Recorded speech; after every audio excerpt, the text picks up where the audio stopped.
నన్ను క్షమించయ్యా. నా హృదయంలో ఉన్న ప్రతి పాపాన్ని ఒప్పుకుంటున్నాను ప్రభువా. అయ్యో ప్రభువా, నా కొరకు రమారమి 2025 సంవత్సరాల క్రితమే ఈ భూలోకానికి వచ్చి అయ్యా పడరాని పాటలు పడి నాయన సిలువ మరణం పొందినంతగా నన్ను ప్రేమించినావు అయ్యా. నా పాపాలు క్షమించినావు. దేవుని యొక్క భక్తుడు అంటా ఉన్నాడు, లోక పాపములను మోసుకుని పోవు దేవుని గొర్రె పిల్ల. అమ్మా, నీ పాపం నా పాపం మనందరి పాపాలు ప్రభు తన సిలువ మ్రాని మీద మోసుకుని పోయినారు. ఇంకా ప్రభు యొక్క గాయాలు రేపుతా ఉన్నావా? ఇంకా ప్రభు యొక్క సిలువలో వేలాడుతున్న యేసు వైపు చూడలేని స్థితిలో ఉన్నావా? ఆయన యొక్క సిలువలో మన కొరకు ఆయన చేసిన త్యాగాన్ని గుర్తించలేని స్థితిలో ఉన్నావా? ఏ స్థితిలో పడి ఉన్నావు? దైవజనులు వాక్యం చెబుతూ చక్కని మాటను హెచ్చరించినారు.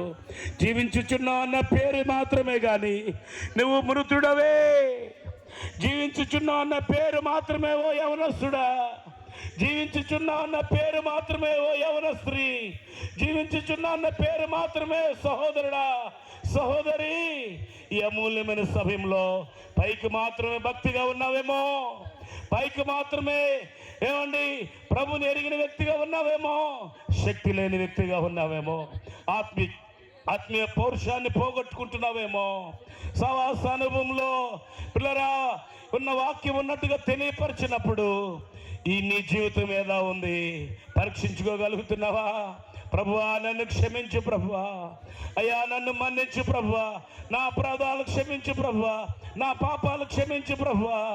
అయ్యా, నీకు దగ్గరయ్యే అనుభవం నాకు నేర్పించు ప్రభువా. నోరు తెరిచి ప్రార్థిద్దాం. దయచేసి ఎవరు మౌనంగా ఉండద్దు. పిల్లల వాక్యాన్ని ఎత్తిపెట్టి ప్రార్థిద్దాం. దేవుని తన దాసుల ద్వారా ఎన్నో మాటలు మనకి హెచ్చరించి తెలియపరిచినారు, ఎన్నో అనుభవాలు తెలియపరిచినారు, తన వాగ్దానాలు ఎత్తిపెట్టి చక్కని మాటలు మనకి తెలియపరిచినారు.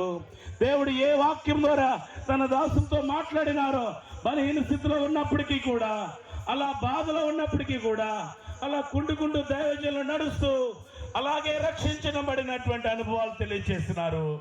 పిల్లరా, నీ బలహీనతలో ప్రభు నీతో మాట్లాడుతున్నప్పుడు ప్రభుకు దగ్గర అవుతున్నావా?